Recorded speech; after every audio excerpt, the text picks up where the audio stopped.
All right, 3, 2, 1. All right, we are recording now. So let's start with the mentality behind training the superstar teammate. What I'm going through is just a follow-up from Shug and my training from a couple of weeks ago. I don't know why it's not moving. Okay, perfect. Can you guys see that? Great. Awesome. So the goal is, again, to do 10 by 10,000 through this person's market so that they can get that bonus, not a maximum bonus, but they can at least learn to automatically go district leader without even thinking by the time you're done training them, by the time they are licensed. And if you're not a district leader on this and you're a soloist working to be a district, then your first step is to do 10 by 10,000. Now, to somebody like, I remember Shaq, I was looking at my notes because most of my training is from Bruce's notes, guys, not even Mika Saunders. So this is all $1 million notes that I took from Bruce from a couple of months ago to a year ago on the double digit call. If you're not doing double digit recruiting, then, and if you cannot teach your teammate how to do double digit recruiting. If you're not double digit recruiting, Bruce says that you don't even know Primerica yet. You don't even get it yet. And to most of us who have never done even 5 recruits, or even taught somebody to do 5, it looks like a lot, but it really isn't, guys. What is 10 recruits? It's just 3 people getting 3 each, and then you getting your 1 or 2 or 3. That's a double digit right there. Train them so that they are licensed so they can automatically go district without thinking. Because historically, district leader is the hardest promotion to achieve. Why? Because it's not so much the skill set, it's that they don't have that in their mentality yet. They don't know the work ethic it takes and to work for themselves and to really discipline themselves as well. Most people coming into our company are used to working for somebody else. They're used to having a boss. So there's a saying in Primerica, people either want to be told what to do or they need to be told what to do. Either way, you have to tell them what to do. Now, when they fight for district and they've already done 10 by 10,000 in their training, great. Now they know what to do. They've seen it. They've been part of it. All they have to do is hit it again. And God willingly, they get on Bruce's double digit call. Oh my God, they're going district automatically. And then automatically they adapt that full-time mentality. And how are we going to build this? What Bruce says, what Shaq says, what Shaq was really good at, is training somebody on having that full-time mentality. Your base shop, and this is something that we are working on in our base shop, your base shop is going to grow exponentially by the number of full-timers you have, by the number of field trainers you have on your team. And it starts with me, it starts with you. And another point to make that Bruce always says and repeats with is, when you invest time in people, are you actually investing time in them or are you spending time with them? What am I talking about? Are you training people who don't show up and can't really learn at the way that they're supposed to learn? Or are you training people who actually do show up and invest their time? So you should reciprocate by investing your time in them. What kind of message are you sending to your team by spending time with certain teammates, right? If Cheryl shows up to training and I spend time with a brand new teammate that has never shown up to training or shows up sporadically to training, that's not sending the right message to Cheryl. Cheryl can easily say, wow, I see that, this person's not showing up. It doesn't matter we're on Zoom or not or in person, guys. If somebody sees that you're spending time with somebody who's not showing up, automatically it makes it okay for them not to show up. And that your monkeys, they don't do what you say, right? They do what you do. So transferring knowledge is your purpose, the purpose of this training tonight. I'm going to go ahead and mute some people here. Transferring knowledge is something that starts with recruiting with purpose. And that's the purpose of our training today. You want to get them in the field, building their skill sets, but it's not going to happen overnight. It's going to happen sporadically. That's why that Shaq always really hones on, and the biggest recognition that we have as of Zoom Nation and Zoom times these days is for them to get licensed, finish their 12-week course, but also go on at least 10 qualified appointments throughout that time. That way they can see the acceptance, they can see the rejection, they can see the closes, the no closes. And if we don't close, great. We learn something. We never lose. We always learn. So let's talk about prepping the trainee. So let me pick on somebody really quickly. Somebody who prefers to be a trainer soon. Let's see. I'm going to pick on Trishana. Shoshana. Hey, Jane. Okay. No, you're not a trainer, official trainer in the field yet, but you're on your way, right? District leader this month. So if you were prepping your trainee on how to introduce you, right, and how to open up the appointment, what would you tell them to say? I tell them to say, hey, this is my trainer, Shoshana Herbert. I'm really excited about what I've been learning so far. And what I say? Yeah, this is my trainer, Shoshana Herbert. I'm really excited about what I've been learning so far. And I'm just going to let her take over from here. That's what I usually say. Okay, perfect. I'll Good probably job. miss a few things. There you go. No, great job. Perfect. So you want to meet 5 to 10 minutes early on Zoom, guys, so you actually can prep this trainee. You always want to lay the expectations with them, whether you're in the fast start meeting, whether you're preparing for this QA, whether you're, going through a presentation with the actual potential client, right?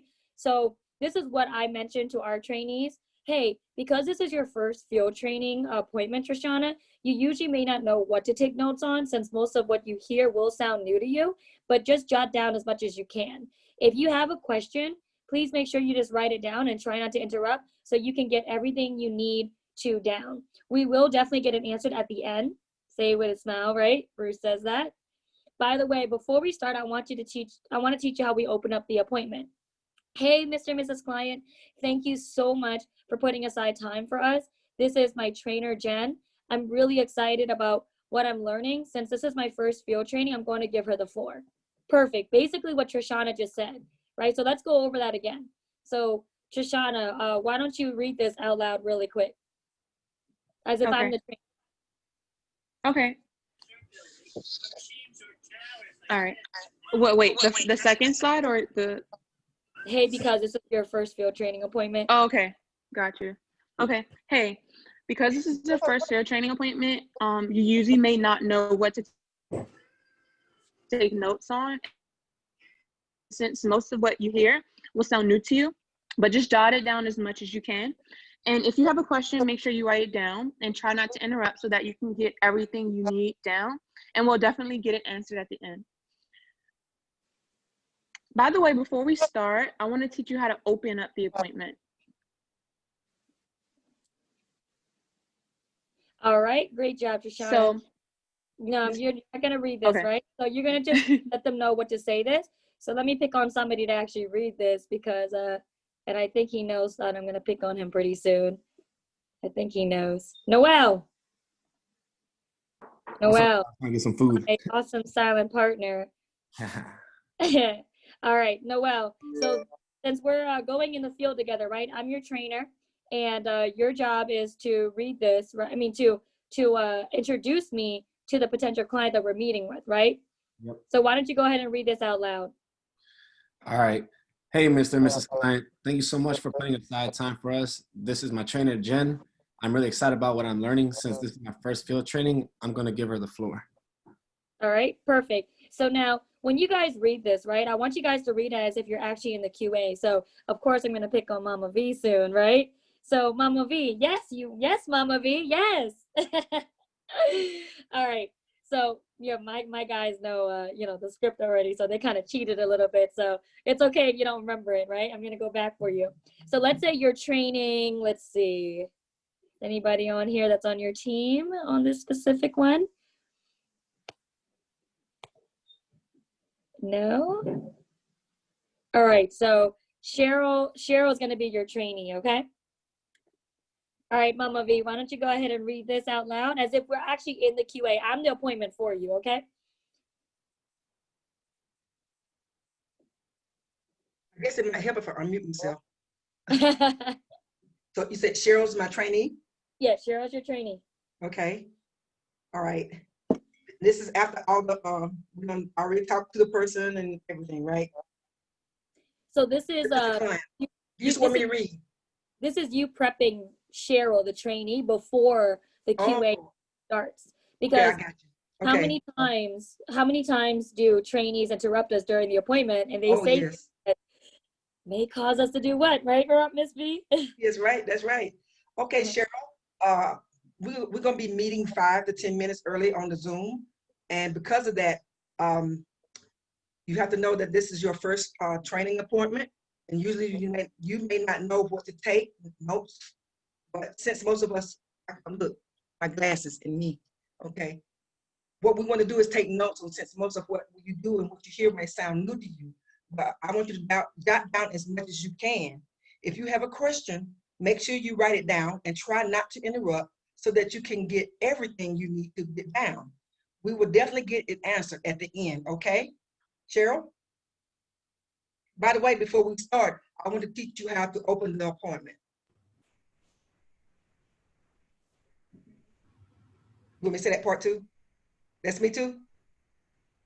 I can't hear you, Jenny. Oh, Mute. I apologize. That would help too, that I'm off mute, right? Right, Yeah, you can go ahead and tell Cheryl this because I know that you work directly with Shay. right. So this is how I want you to introduce me. So hey, Jen Lee, thank you so much for putting us aside some time for us. This is my trainer, Noelle. I'm really excited about what I'm learning. Since this is my first field training, I'm going to give her the floor. Him the floor, not her, him. Perfect. Now, Cheryl, go ahead and talk to me as if I'm the actual appointment. Now you're in the appointment, right? And Mama V is not going to say anything as your trainer first. As soon as we let the person in, Mama V is going to say, "You ready to introduce me?" Okay, great. So as soon as we see them on, their audio's connected, Cheryl, go ahead and open up the appointment for us.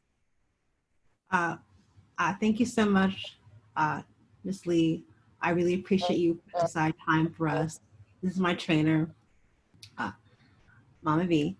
I'm really excited about what I'm learning, and this is my first field training, so I'm going to give her the floor. Okay, perfect. And that's as excited as Cheryl can get, right?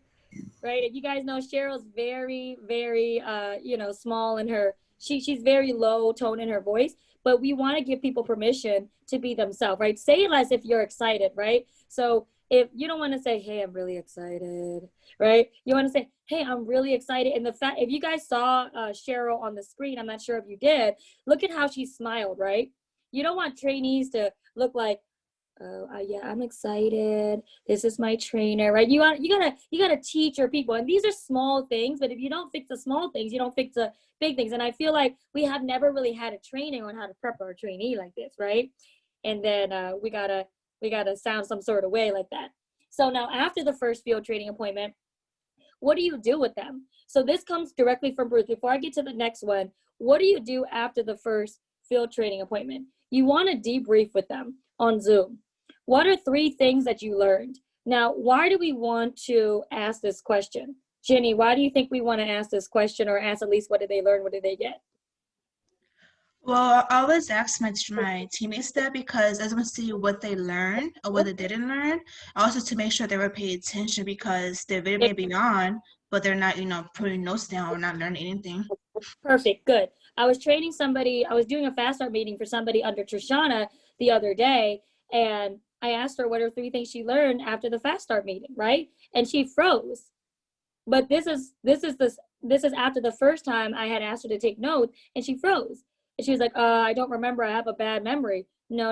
I said, "You know what? Matter of fact, since you have a not so good of a memory, let's just read your notes out loud." And she had a blank notepad. Look at that, right? So if you already don't have a good memory, then why not write something down to help you get that good memory? Because the whole point is to be solution oriented, right? And not accept our excuses or reasons why we can't do something. Now, Bruce says if they didn't pay attention when we have to come to Jesus meeting, right? The first time you say something, that's good. It's a new mistake. But the second time you have to correct them, then it's not really good. So if they didn't learn 3 things, in my mind, there's no value in meeting, right? Either I'm of no value to you, Jenny, or you are of no value. We have no value in meeting. Because if you're not learning, then what's the point in you getting trained? You probably already know everything, right? So sometimes if I have to correct them again, I'll say, "Hey, matter of fact, since you didn't learn anything, I guess you learned everything. So why don't you just do the same script? Let me give you a phone number so you can call them." Actually, matter of fact, next time you're going to do the whole appointment. I'll just watch. And guess what they do? They freeze up like, "Oh, no. I learned something." And then they have to come up with something that they learned. And now they got to actually review the tape, right? So trainees, if they do actually pay attention, which for the most part they will, right? Once you build good rapport with your trainee, they're gonna tell you what they learned. They're gonna pay attention. They're gonna take notes. They have a notebook because you prepped them already, and you guys are working as a team. You're not their boss. Trainees are always gonna pick the low fruit, the really obvious things, Bruce says. But once they tell you what they saw, right? So like I'll read a couple of notes here. I had an appointment with let's see, Joey, and we were meeting with one of her cousins. And after we finished, right, we did an appointment. She ended up becoming a client, but we found out she had already had a app that needed to be reinstated. So after we finished, I said, Joey, what are 3 things you learned? She was like, well, when somebody is a client, you have to get them reinstated. I mean, she only knew that because I told her that we had to reinstate it, right? And Joey's a super phenomenal person. She works for the union in Michigan. So she's a very sharp person, but still, as sharp as anybody is, they will always pick the low hanging fruit. So I said, hey, this is what you didn't pick up. So you may want to write this down, right? And go over the things from a trainer standpoint, right? She was very, cut to the chase. So I had to talk less, right? Expand less and just kind of get through it. Now, one thing that you did that you may not have picked up was when you went through this slide, Joey, you were asking her if she ever heard about Primerica. She said yes, but you never asked her how. So we went through the whole presentation when we didn't even have to, just to find out later that she used to be a client. And we needed to reinstate her. We could have just cut to the chase and reinstated her right there and then increase her policy like she wanted it to be, right? We didn't have to spend that hour and 15 minutes. That's probably something that you didn't, notice. Something also you didn't notice was she said this. So what did I say then? What did I say to that? Do you remember? And you ask them, what did they remember to the overcoming objection that you did? Always role play overcoming objections with your people. Because if they don't pay attention to the questions that people are asking, they're writing it down, but they're not catching your answers as quick. That's okay. I understand I talk fast sometimes. I understand because in the appointment, they're trying to see the presentation and also they're trying to take notes on every single word that you're saying. That's fine. That's why we review the tape. Have them say it back to you, right? They're going to guess probably incorrectly the first time. Have them say it back to you. When they said, I have group, right?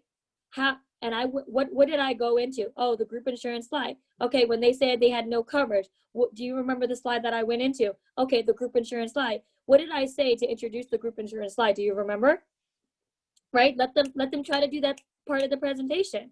They're gonna say it incorrectly most of the time. Hey, great job, right? You remembered some of it. This is how you say it. Boom, boom, boom, boom, boom. Now say it back to me, Mama V, right? Little things, little bits and pieces. And these are the pieces of the puzzle that come together. They just got to go through all 10 appointments. Now, after this is what we've been doing.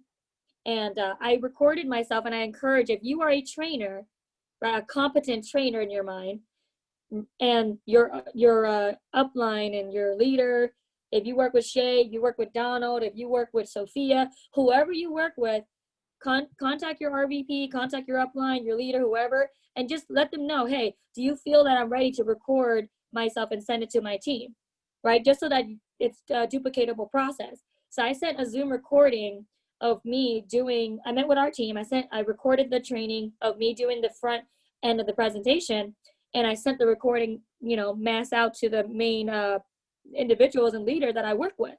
So as time went by, the people that I was working with, the teammates that I was training directly for them and mine too, after the first appointment, I say, hey, next appointment, Noelle, you're going to do the first page, the first 2 pages. Guess what they do? What? Right? What? I mean, I didn't get all the script. That's okay, no problem. I'm going to send you the Zoom recording. Make sure you watch it. You don't have to watch all of it yet, but just watch at least and get the first 2 pages out of the way because you're doing it next time. And you won't get any help from me, okay? Ready? So this is another test, right, to see if they can do this. Bruce says if you send them an audio and they can't just press play on it, they may not be the person you want to invest your time with, right?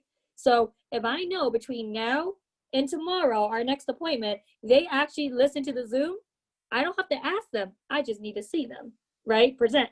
Once we get on the Zoom, I know if they practiced or not, they scripted it out, and boom, they listen to it. It's a video recording. You see the presentation in the Zoom, you hear the audio. So it's just like real life recording. Tell them they're going to do the first 2 pages. Next time they should know it, or else you got to start playing ball with somebody else, right? Now, at the second field training appointment and so on, they've done the first 2 pages. Now, the actual awesome thing is you get to give them constructive criticism now. This is how they learn. One thing I always tell our people, and this is what I got for Bruce again, mistakes are okay, but they have to be new mistakes. If you're making new mistakes, Mr. New Trainee, yes, that's something that we want to discuss about. That's growth. But if we're making the same mistakes, we're not growing. And for those of you guys who have maybe 1 or 2 trainees you're only working with, you may want to grow a little bit more, get wide, right? So that you can kind of cherry pick who you can work with. You don't want to need people, because if you need people, you can't lead people. Constructive criticism was where they actually see what they're making the mistakes of. Just like they have to fail the practice exam in order to succeed and pass the real exam, they got to fail a little bit first in the presentation, you know, tell them what they did right, more twice, double times than what they did wrong, right? You sandwich it. What you did right here, I love the way you did this. Here's what we could adjust. I never say, hey, you were wrong in this. I say, this is what we could adjust though. And then boom, I also love the way that you did this, right? Just sandwich it, right? That way you're giving them more good news than not so good news. Nobody likes to be criticized, but that's where your teaching really begins. Now, again, you gave them constructive criticism. They should have it ready next time. They shouldn't make that same mistake next time. Now, Noel, I want you to do page 3 and 4 the next time to the current reality. So you're going to do the Primerica slide and the current reality. And then you have them present it to you before you leave them if you have some time. Coach them to do the next 2 pages for the next field training appointment. They got the recording now. Now all they have to do is the same thing, repeat the process. You only know they've practiced those pages again once you get back in the next QA, right? Some pages are more challenging than others, like the wheel. It's a longer script that they have to learn, right? So it's okay for them to make those mistakes. They just have to be more prepared and pay more attention. All right. I'm glad I did a small one. So when we go through the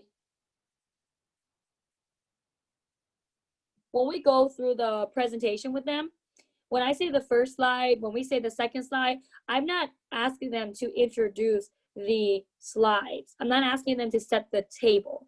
The trainer is going, I believe, right? You can correct with your RVP, but I believe that it's better that the most experienced person can set the table, because it's not so much what's in between the presentation. Yes, you have to kind of gather data as you present, but in the beginning and the end, how you begin the presentation, how you begin the QA, and how you end the QA are the 2 most important parts, right? How you start, set the table, because sometimes, how many times have we gotten a QA, we didn't set it correctly, or maybe we did and they were just bricks, right? And they said, I thought it was just for Trishana's training. I didn't think I was gonna, sign up for anything today. First of all, you can't sign up for life insurance. You apply for life insurance and you're about to get declined anyways. Just joking, right? Don't say that to anybody. I'm gonna delete that from the recording, Thomas. So, right, and some people they do act like that, and then of course they do get declines. I'm halfway joking, but it's true, right? So, do you as a trainer, guys, unless you are, and I mean I'm talking to the trainers, but you as a trainer, you should be setting the table and set it right. If you're excited, you might get excited, you might see value. We would definitely love to earn your business the right way. Partnership, hit on all of those and really expand on it and emphasize it. So that way when the trainee gets in, right, you're taking notes on what they did right and what they could adjust. And then everything else, you're taking notes on the, appointment, right? So always have a notepad as a trainer. If you're not a trainer yet, be a great trainee and get on those 10 appointments, qualified appointments. And these people, they have to work with speed. So I'm really glad. I'm going to watch the speed recruiting that Shondell and Josh are doing, because speed is all of it, right? The speed of the leader is the speed of the team. And if you guys are not working with speed, those 10 QAs, you can do them in 10 months, which is not going to cause any type of growth, really. Or you can do those 10 appointments in 3 weeks. That's going to give you a lot more results in a short amount of time. Compressing time frames is what Jack calls it. Any questions, guys?